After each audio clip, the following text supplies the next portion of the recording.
and welcome back to Mads World. I'm your host Mads, and I hope you've been enjoying the show so far. If you have, please remember to leave me a review, rate the show, and subscribe on Apple or Spotify. Before we get stuck in, I'm thrilled to let you guys know that this episode is sponsored by Kinky Street. They're new to town and are promoting empowerment, body positivity, inclusivity, and those who just want to have fun. Discover your kink with them at kinkystreet.co.uk and use the code MadsWorld20 for 20% off your order. This week, I'm joined by Alix Fox, multi-award-winning writer and broadcaster with over 16 years' experience specialising in sex and relationships.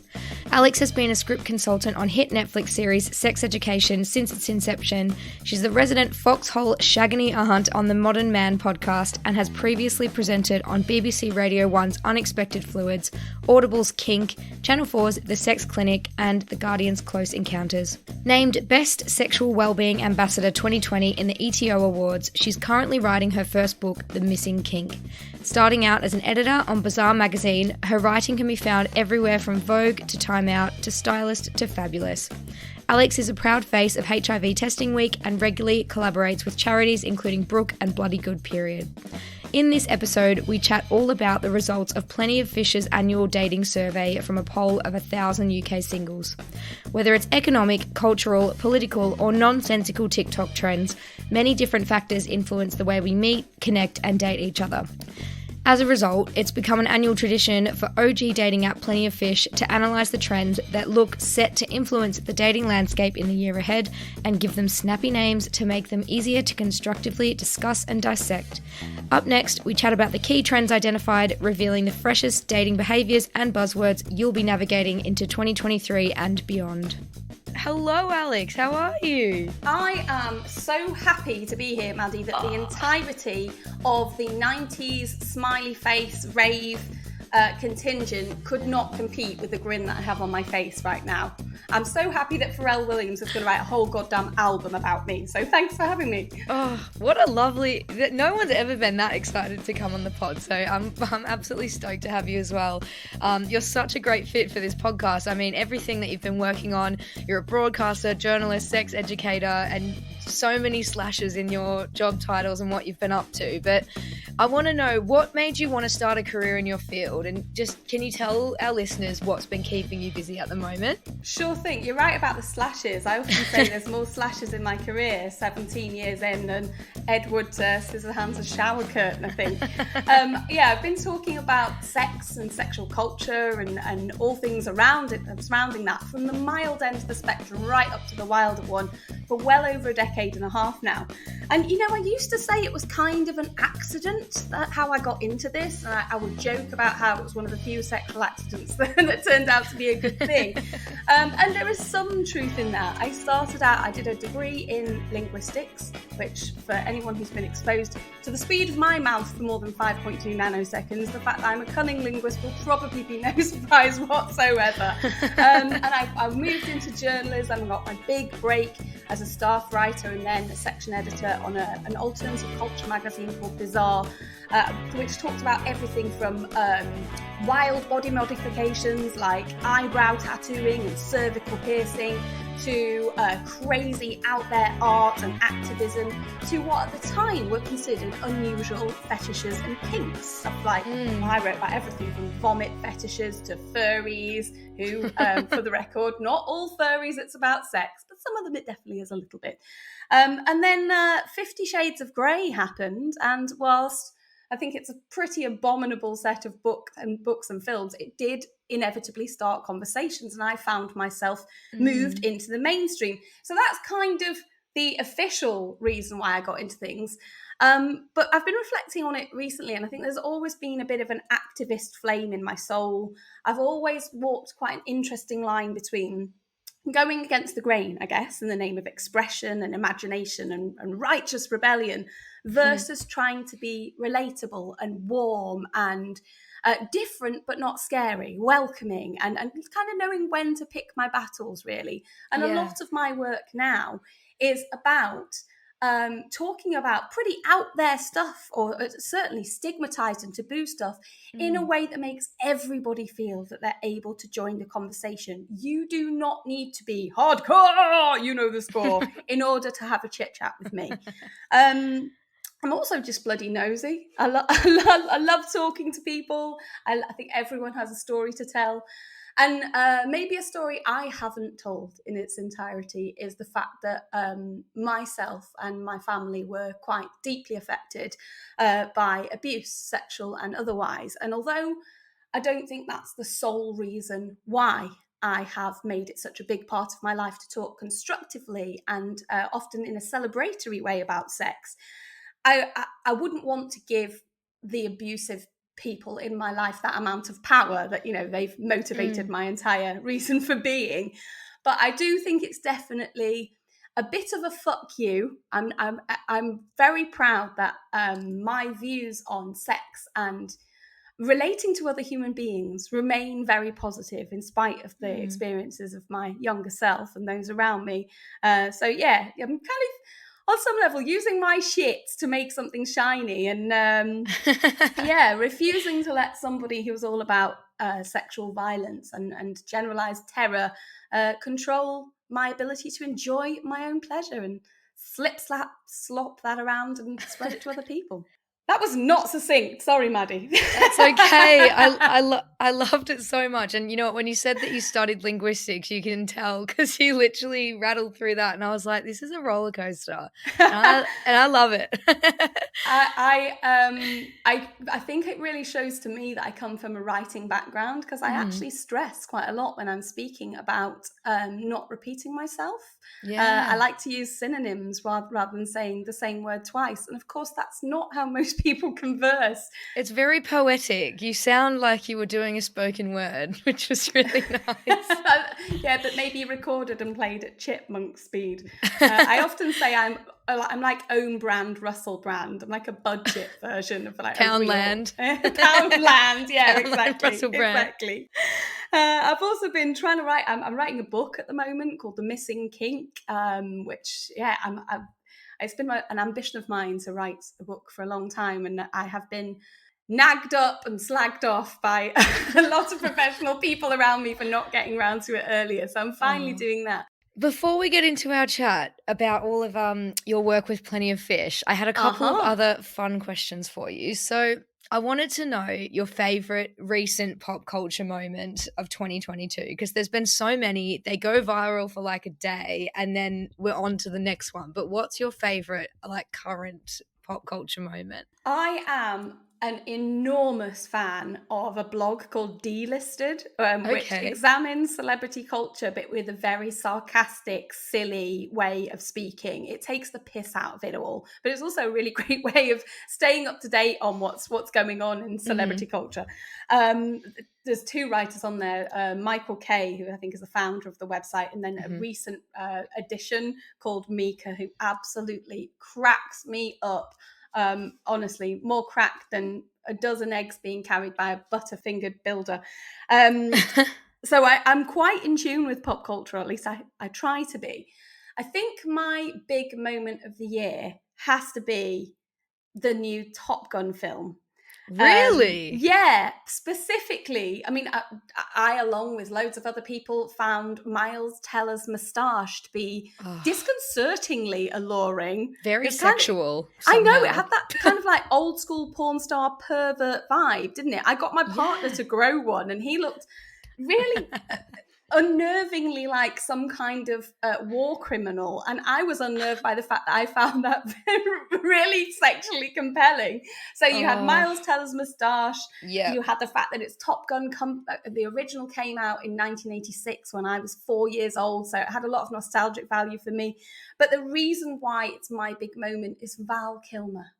Beautiful, wonderful, intriguing Val Kilmer. I mean, it's worth deep diving into his history. He's a really inspiring and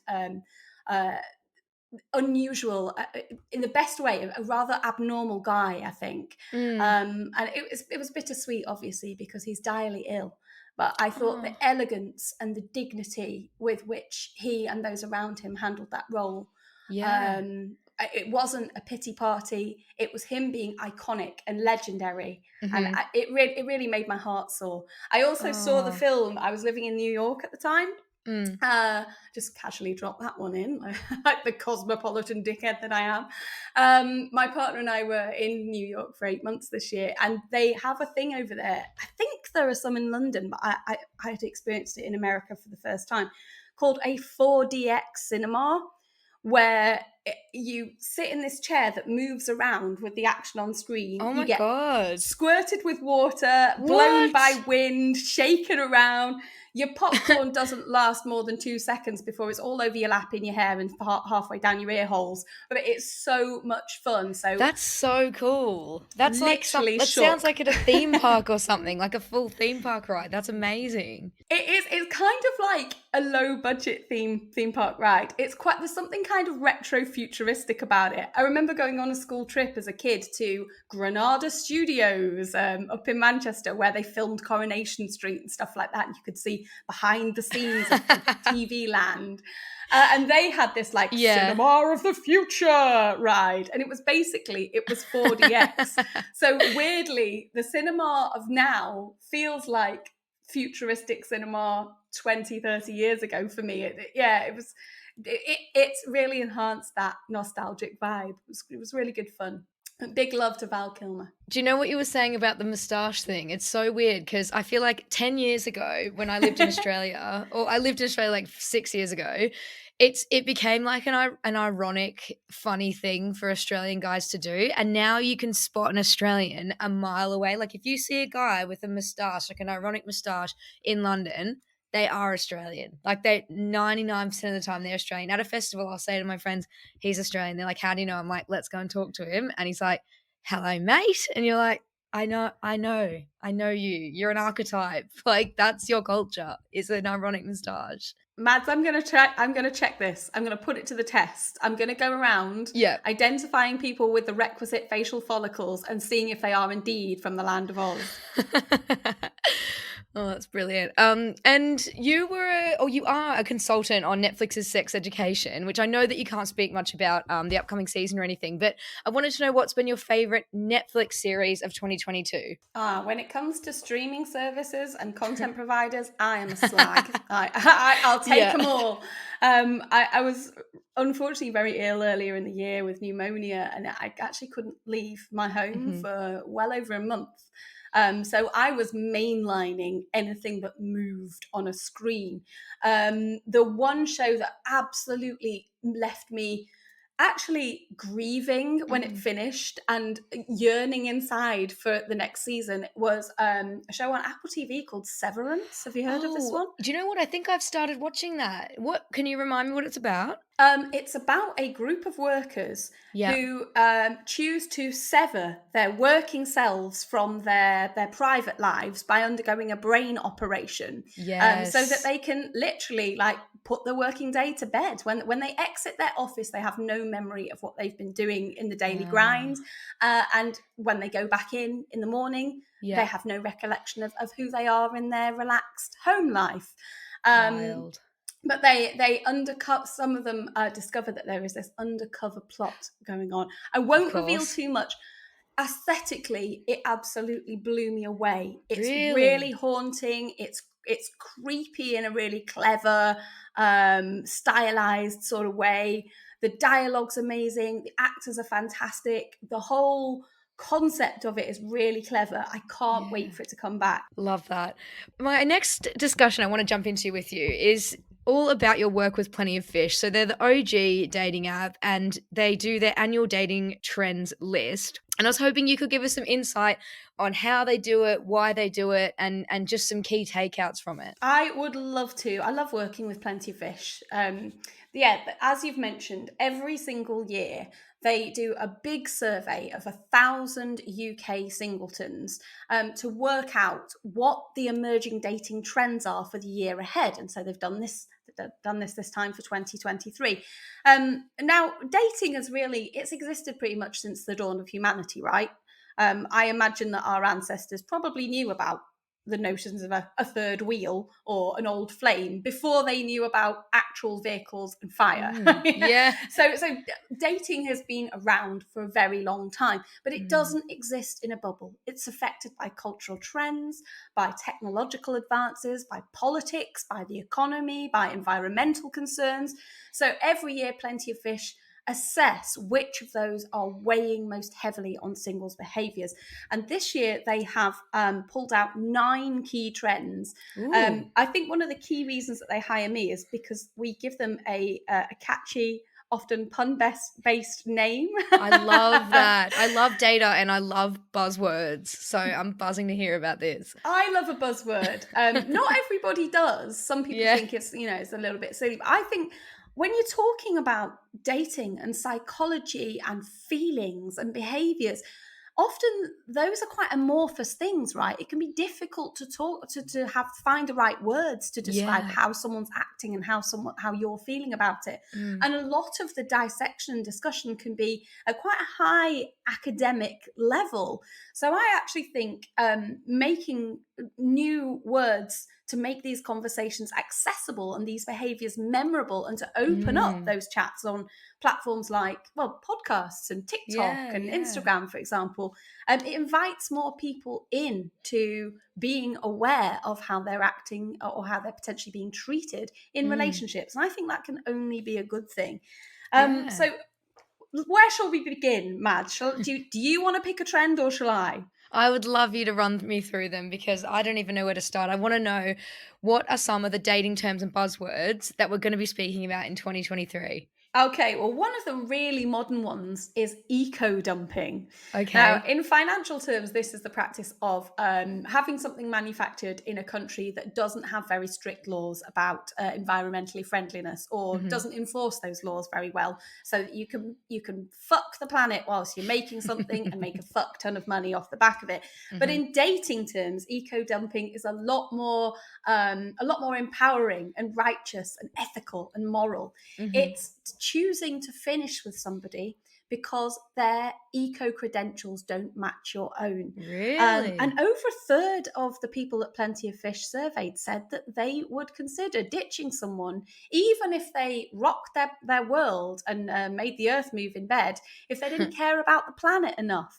And just to give you some comparison, 39% again said they were looking for someone family-oriented. Only 28% said they wanted someone with a good sense of humour. Only 23% were concerned about physical appearance. So this is a really big score. This is a massive amount of people who are now saying they care about a partner who cares about recycling and about climate. I think that's partly to do with that being a cause close to your heart, but also some people who, for example, think that climate change is an invention and isn't real are more likely to believe other conspiracy theories or hold political ideologies that maybe won't match your own if you do believe in climate change. So looking at how someone thinks about ecology can be a really good litmus test of the rest of their personality. Looking at someone's profile for clues about their point of view in this sphere is called green screening. So you're screening to see how green somebody is. That's good. Totally different trend is milestoning. Right. This is definitely one that I know a lot of my friends are guilty of, but there's no guilt involved here.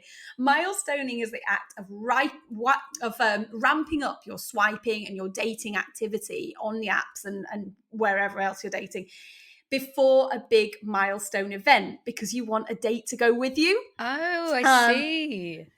71% of singles say that they've purposely gone on an app or increased their activity because they've got a big milestone event coming up. It's usually a friend or family's wedding. They're the most popular at 55%. Yeah, that's so interesting. And I think maybe it's to avoid the questions you get at those weddings, like, oh, you're still single, or, it's to avoid that judgment from people, definitely. It's a bit of a double-edged sword, though, isn't it? Because I know people who have set goals for themselves and said, for example, by the time I'm 35, I want to have met a really decent partner. And on some level, that can work really successfully, prioritizing your dating life, your love lives, in the same way that you might prioritize your job, or wanting to buy a car by a certain age, or be in a particular housing situation, for example. I think people can be a lot more cynical about relationship goals than they are about other goals that we set for ourselves in life. And it can work for some folks. But on the flip side, sometimes putting yourself under unnecessary pressure because you feel that you ought to have achieved something emotionally by a certain level you can end up needlessly comparing yourself to other people, or to just very traditional ideas of that love escalator, you know, the way that things are so supposedly supposed to progress in our lives. I wonder if women feel that pressure as well a bit more, because obviously we've got our, I hate this term, biological clocks ticking. Clock. Yeah, I mean, it kind of, if you do want to have kids and that is a goal of yours, then it probably makes sense to sort of have some sort of timeline in place of, you know, when if you're with the right person, what you're wanting to do. But I do wonder if women probably create those milestones in their head more than men, just based on those sorts of things. I'd love to research that more deeply. I think it's a really interesting question. I do think men feel pressure to achieve things by certain times as well. But certainly women have arguably much more of a physical impetus to do so if they want to become biological parents. A trend that is maybe more universally positive is the welcoming in of a more sincerer era in the dating world. This is the trend called bay reeling, or baying real. Okay. I love this one. Okay, yeah. So there's so many percentages in this. You're gonna feel like you're in a maths class. I like it. I'm a stats gal. Just lay it on me. I'm hitting you with all this dating data. 69% of people in the Plenty of Fish survey admitted that they had filtered their photos in the past. They'd tweaked them, they'd photoshopped them, they'd lightened and brightened them, and slimmed them, and otherwise poked, picked and prodded them in order to try and give an impression of to look a way that they thought would be more attractive and alluring. Nowadays, though, 74% of British singles say that they feel a lot more comfortable about posting totally unfiltered images of themselves on dating profiles. Yeah, that's interesting. I love that. I think the closer your dating profile is to being the real, true you, the closer you are likely to get to finding someone who appreciates the real, true you in real life. And you're not going to show up on a date and you're completely disappointed, or the other person feels disappointed or feels like they've been low-key catfished or something, if you're honest from the get-go. So that's so interesting. And do you think in the next 10 years that's kind of where things will head, being more of like a Be Real type vibe? I hope so. I think this is reflective of a wider trend in social media, that we're seeing a backlash against overly photoshopped images. And in the dating sphere, Plenty of Fish found out that people are just being a lot more upfront about who they are, the kind of relationship style that they're looking for, what they want from life. People just seem to be bearing their souls and bearing themselves a lot more. Yeah, it saves time as well if you're doing that, because you're not going to be connecting with people that you're not a good match for if you're not being authentic. I really hope that we continue to move this way. The effects of virtual reality will be really interesting, I think, to observe over the next decade and beyond. We did have a chat about that within our survey, and nearly half of people said that they would try virtual reality dating. They'd meet a mate in the metaverse before they went on a real life date. And obviously, you can make yourself look however you want in virtual reality. In fact, I think it's less about maybe tweaking a photo to make yourself look different. It's more about creating a whole different character, isn't it? So it's quite a different kind of cultural conversation to be had there about how we represent ourselves in a fantasy world. It's very Black Mirror, isn't it? Yeah, exactly. How much should our fantastical invented VR selves actually reflect what we're like in our real meat suits? Nearly a quarter of people believed that eventually online dating and VR dating would totally surpass IRL in real life dating. So you go straight from online to boyfriend. I don't think I could do that. Me neither. I'm a virtual reality fan. I have an augmented reality tattoo. Like I'm fully invested in technology, and I think it's apart from NFTs and cryptocurrency, which I'm deeply cynical about. But I love the potential that technology has.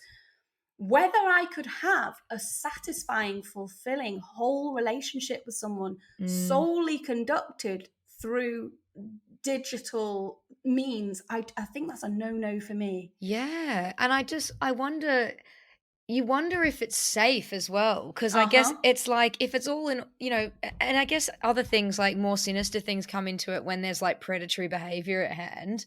But how do you know that your boyfriend or your girlfriend or whoever is even who they say they are? Or is it more about how it's that person or that idea of a person is making you feel, and if that makes you feel positive or negative? I think, as with so many aspects of dating and sexual culture more broadly, we are going to need to educate young people in a more fit for purpose, modern manner, and have these conversations proactively to prepare them for the way that the world is changing. I think just complaining about it and worrying about it and hoping that it doesn't happen to your kids is not enough. You have to talk about these things. Unfortunately, I encounter a lot of people who would be horrified if their sons and daughters and children had anything awful happen to them in their love lives or emotionally and physically, but they still for some reason feel like talking about those things and giving their kids the tools that they need to navigate the world in a responsible and respected and savvy manner. They want them to do the jobs without giving them tools, and I suppose it's like, it's that idea, which is completely incorrect, that if you don't speak to kids about sex, they're not going to go and do it. Or if you're not giving them proper boundaries or whatever with alcohol and stuff, like people are doing it anyway. People, they are going to be exposed to the internet and the internet dating world. So why not prepare them with the right tools to help them do it safely and effectively? I think blindly hoping that it won't happen to your kid or they won't do that thing that you fear and refusing to talk about it is an absolute recipe for disaster. Yeah. Hiding these things under the carpet just makes lumps that will inevitably be tripped over later down the line. Oh, that's a really good metaphor. I'm such a big advocate for age-appropriate, constructive, accessible conversations. And that's my high horse that I'm riding through town. Returning to the trends from the Plenty of Fish survey, maybe you've encountered this one, Mads. Yeah. A case of the only plans. This is somebody who forever arranges a rendezvous with you and then reverses on it. They Honestly, make plans for a date and then they cancel. When it gets pushed forward every single week. This literally happened to me today. And as people have such busy lives, like in London especially, like I've got a life drawing class on Monday. I've got to push it back. I've got this film premiere. I've got this. I've got that. And I think when it's someone that you have no investment in, if it's a first date, I'm not gonna pass up going and meeting Phoebe Waller-Bridge at a film premiere to go on a date with some hunter I'll probably never speak to again. Like it's not a priority. So that is so true. I love that. Only plans. Yeah, if they're messing you about, you're not going to holler. You're going to go for the Waller-Bridge instead. I think there's all sorts of reasons why people can give off only plans vibes. 87% of folks who are in the Plenty of Fish survey said that they actually had every intention of going on these dates, but they just didn't have enough free time to commit. So what they were protesting is that this is quite innocent. They don't mean to mess people around. Life is just messy right now. That might be partly due to another trend that we have called the cost of loving. We all know about the rising cost of living right now. We're worried about how to afford our eating, our heating, how to keep a roof over our heads when prices are going through that roof.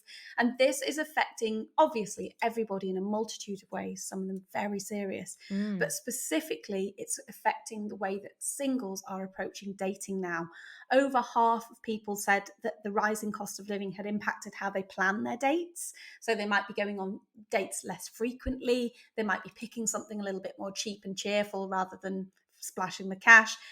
And 73% of them said that they had avoided or cancelled a particular plan just because they were worried that their wallet couldn't stretch to it. So it might be that somebody is giving you that only plans vibe simply because it's if you're trying to date them towards the end of the month, they have to cancel because they don't have enough cash. Or their boss has just said, you know what, there's some overtime going. Do you want to work late tonight? And they have to pick the money over the honey. But I do think in other circumstances, it can be due to other issues. It might be that someone isn't actually sure whether they want to date or not, but making these plans makes them feel like they're doing something proactive. So they get to kind of tick that box, even though they're not really making anything happen. Plenty of Fish's research last year actually identified a trend called hesidating, where lots of people kind of at that stage in the pandemic, they really unclear about their present and their future. They were concerned maybe about meeting strangers again. There was a lot of hesitancy in their lives, and that was spilling over into whether or not they really wanted to go on dates and kind of what they wanted for their love lives. And so it might be a bit of that. There's also a phenomenon I call master dating, which is when people treat dating and the people that they're seeing purely in a way that dating is about their pleasure and about getting them off, the things that get them off. Master daters who give only plans vibes, I think often they love the attention. They love the knowledge that they can text you and you'll go, yeah, sure, I'd love to meet you. They never want to actually make that happen. They just want the ego buzz. They want that little lift to their self-image. And then they could have you if they wanted you. So it's not about sex, you think, then, in that case. It's about the ego boost and the other benefits from going on a date rather than, purposely going on a date just to sleep with someone. It's about the other benefits.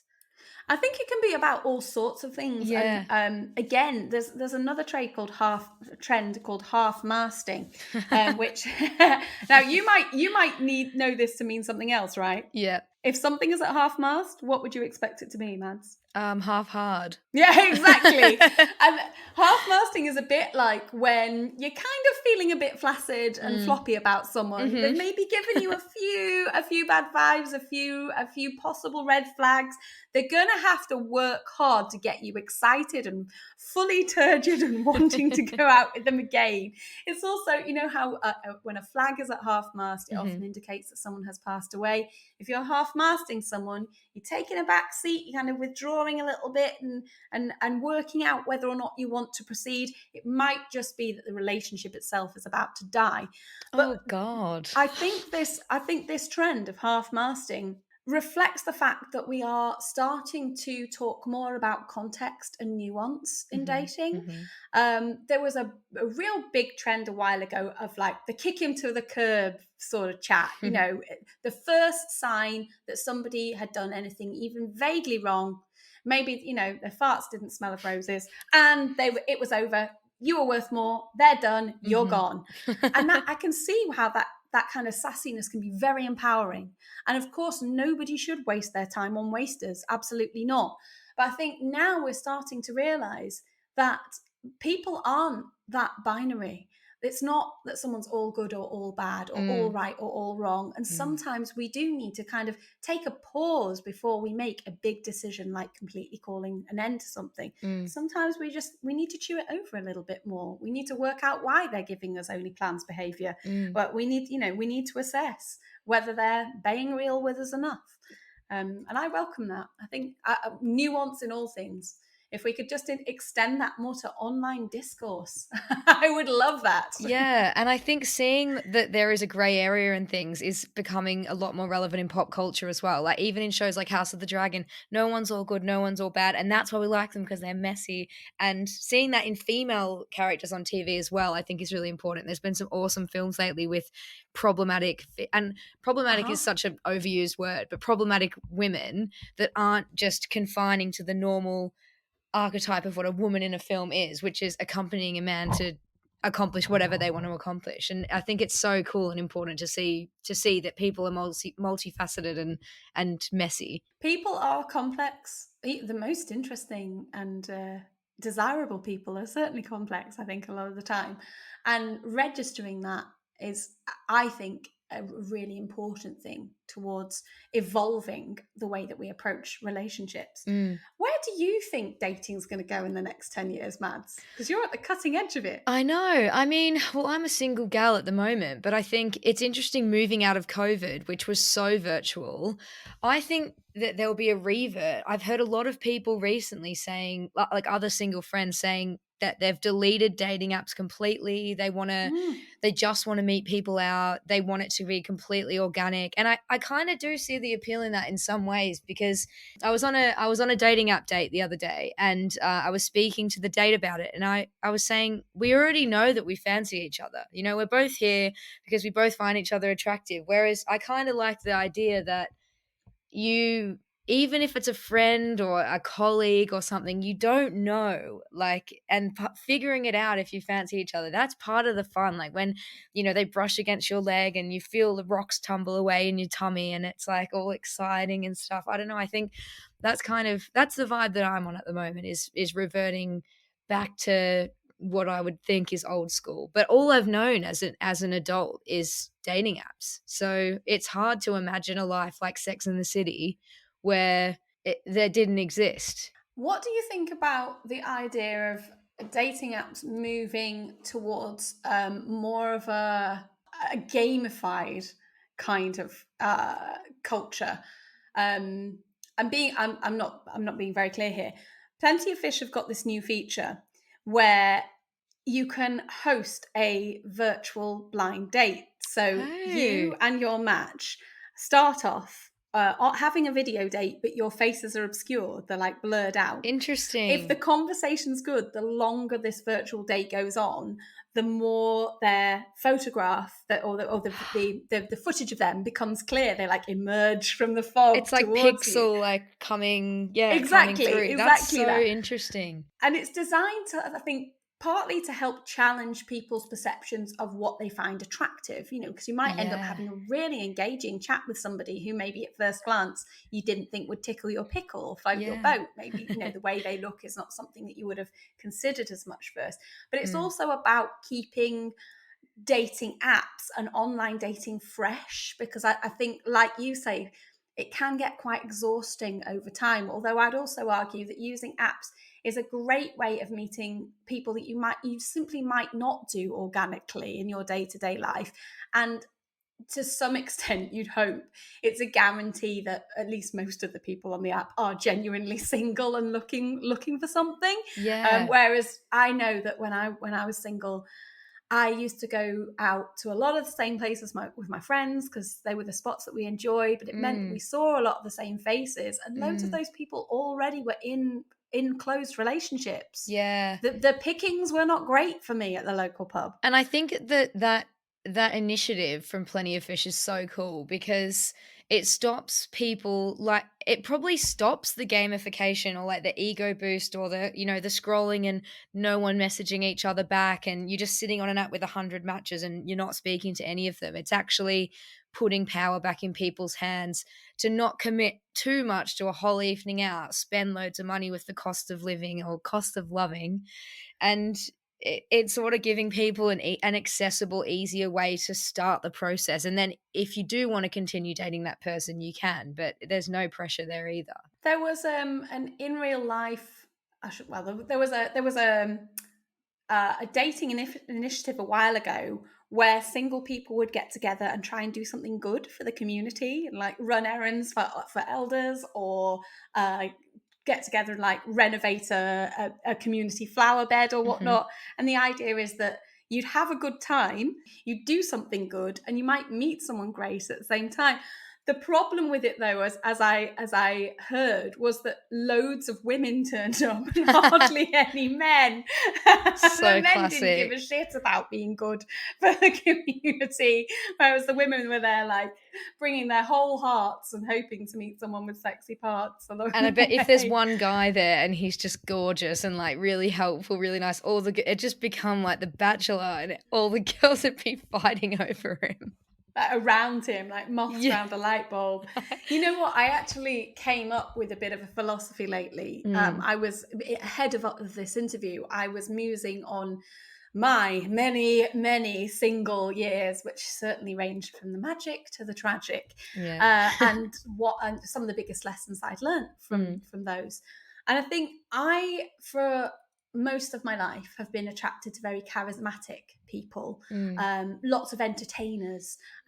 Looking at my dating history, there's been fabulous musicians and artists and comedians, very, very talented folks and writers in there. They were all real bright lights. And it took me a while to learn that some people are light bulbs who want everyone around them, including their partner, to be a moth.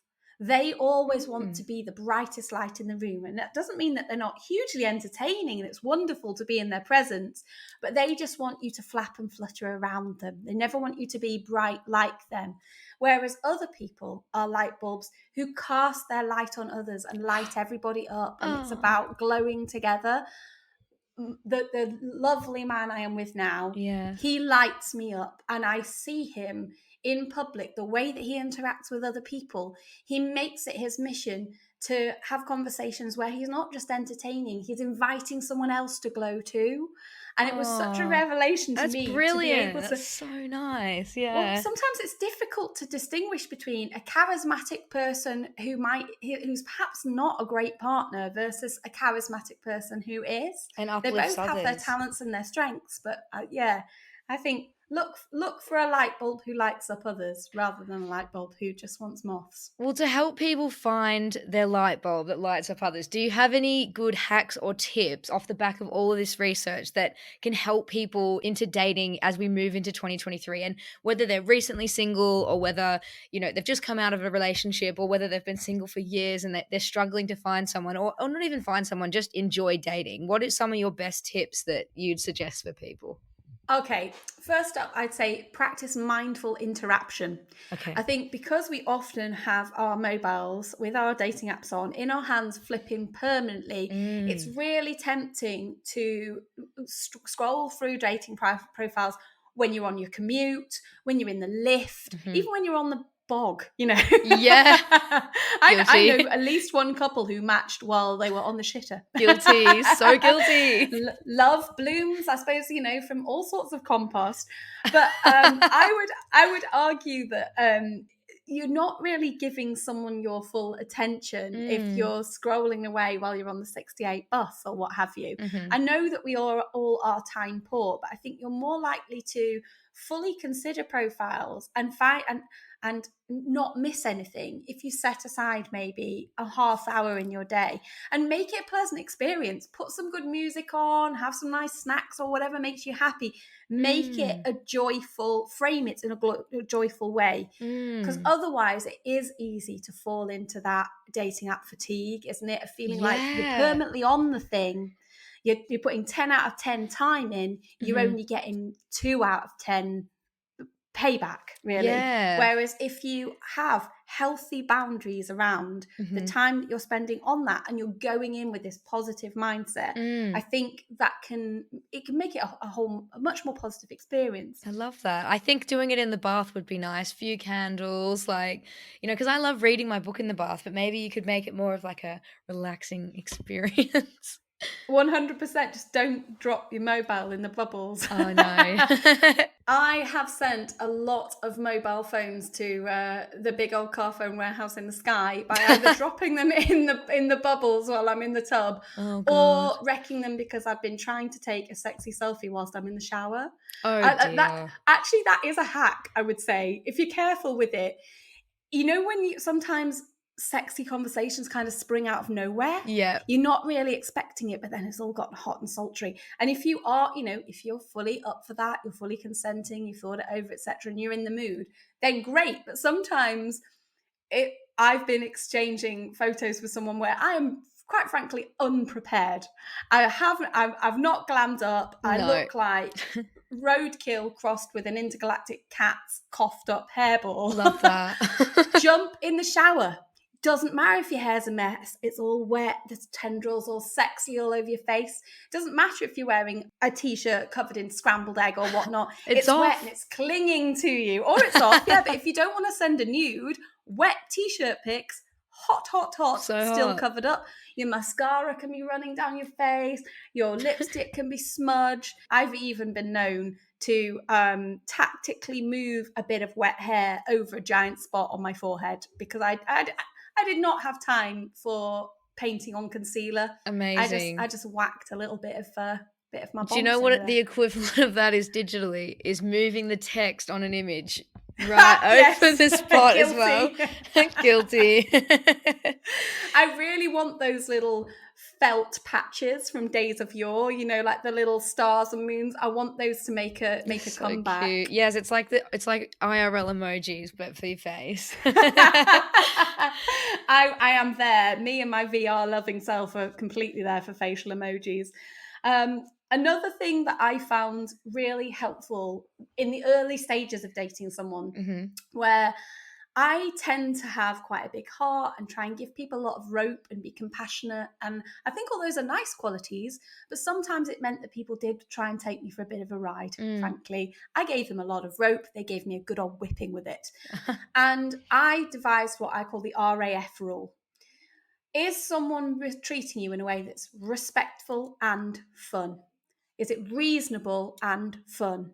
It might be being a bit only plans with you. Is it reasonable? Have they got a decent excuse for it? They might be treating you very respectfully, but is it just a bit dull? Are there lots of beige flags? Early on, asking, is it reasonable, respectful and fun? If not, make like the RAF and fly out of there. It can help you retain your energy and kind of it can simplify decisions, because I ended up tying myself in knots about, you know, how long to half-mast somebody for. RAF Rule really helped me cut to the chase really quickly. That I need to implement this into my life. And I think the fun part is so important, because it's like, yeah, they might be being respectful and yeah, they might be like giving you reasonable reasons for things. But if it's not fun, what's the point? Like if the start of your relationship's not fun, it's probably not going to get more fun. Like the start is the funnest part. You don't owe everybody a relationship. Yeah. You know, it's not disrespectful not to engage with that love, that kind of thought process with everybody that you meet. I also think when it comes to dates, stack them so you don't get stuck with them. Organize a short date.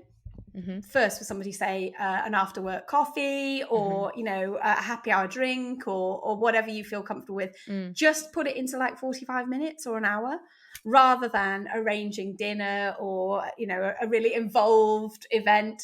If you like it, then you can stack a second thing on the top. You can be ready with a suggestion to go elsewhere. You can you can stack that tower of experience as high as you want. Yeah, stacking rather than getting stuck. I think that's brilliant. And it's good to go into those dates as well with the forethought and the prefacing of it to them, saying, oh, I've got work in the morning, I can't stay out, I've got loads of work on. And then if the date's really fun and you're an hour in and you want to keep going, you can go, oh, it's all right, I'll carry on. Or if it's not working out, you can just say, oh, I do have to go. I said earlier, I've got this. So it doesn't feel like you're just ditching. You've given them the reason before, so they sort of know, and that's the expectation. But then if it can carry on, it's just a nice surprise, a nice stack, like what you said. I did actually end up having that scenario with someone a long, long time ago where, you know, we'd both gone, oh, you know, we've got work in the morning, we should be really sensible. Nothing sensible happened that evening. All sensibility was out the window, and the window was very high up on a skyscraper and took a long way to hit the ground. But the next morning I was trying to be, you know, to continue the seduction and be like, oh yeah, stay in bed. What's the latest that you can get up? This man chose to instead go and iron his jeans. No. He spent 15 minutes ironing his jeans rather than kissing me. And I thought, yeah, I don't think your jeans and my jeans are ever destined to make babies. That's not respectable or fun. I do respect that he wanted to look smart for work. I did feel rejected by him opting to press his jeans rather than press himself against me. Oh, you're very good with the puns. I don't know how your mind works. It's almost like a form of Tourette's, to be honest. Sometimes it's about to come out of my mouth and I'm like, this is so cheesy. Don't say it. Don't say it. Don't say it. Don't say it. Don't say it. Don't say it. Don't say it. Yeah. Then it happens. Oh, well. I love that. Did you have any more hacks or tips for single people? I'll leave you with a lovely one, which again, I found really helpful. And I continue to do this actually with all sorts of things in my life. If it's job interviews or high pressure podcast recordings, I believe in arranging dessert for yourself after a date. A little something sweet to enjoy when the main meal is over. Now that might be, for me, I love listening to a comedy podcast. I think having something that makes you laugh after a date it's such a good spirit lifter if it hasn't gone well. I might save a nice little shower gel for when I get home. I might know that there's a chapter of a book that I can't wait to read. I might tell my friends that we'll have a chat on the way home, or we'll exchange some ridiculous memes on WhatsApp or whatnot. I always plan something, that little dessert for myself after a high pressure occasion. And it just means that your mood, you're taking charge of how you feel. Your happiness isn't so much entirely dependent on whether someone has been a delight or a disappointment. So you're taking back control of your own feelings. And to me, it helped me feel less like my life and how well I was doing was dependent on whether my dates were going well or not. I was taking care of me. Yeah, that's brilliant. And it brings it back to you and your happiness as well. And I think it's not a happiness that is drawing moths to a flame or anything like that. It's just centered on you, and it's not harming anyone else in the process. It's just so nice to connect with yourself. And also it's a good opportunity to reflect on the date. And sometimes it takes like a couple hours to be like, I thought I was having fun, but I actually don't like that person, or we actually didn't connect as well as I thought we did in the moment. Like reflection and, hindsight is everything as well. So that's a nice opportunity to do that. Absolutely. I think dating can give you such emotional whiplash. You get pulled in one direction and then another. So setting routines for yourself and preparing nice things for yourself that are reliable in the way that they're going to make you feel, and are reliable in that you're going to feel good while you're doing them, while you're enjoying them. Giving yourself those cushions is really important when you might be thrown around a little bit in the dating process.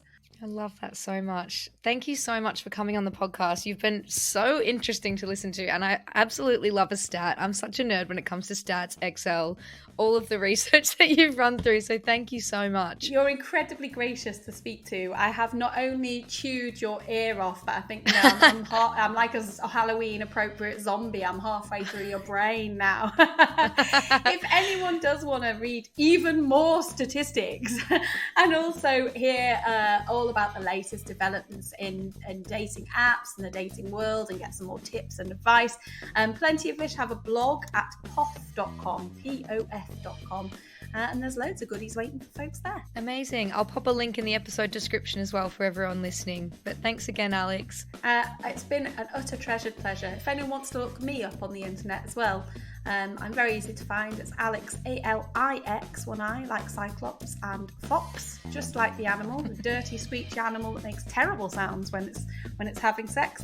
One proviso I will say is please ignore the hot dog video. It was a long time ago. I have no regrets, but it has haunted me ever since.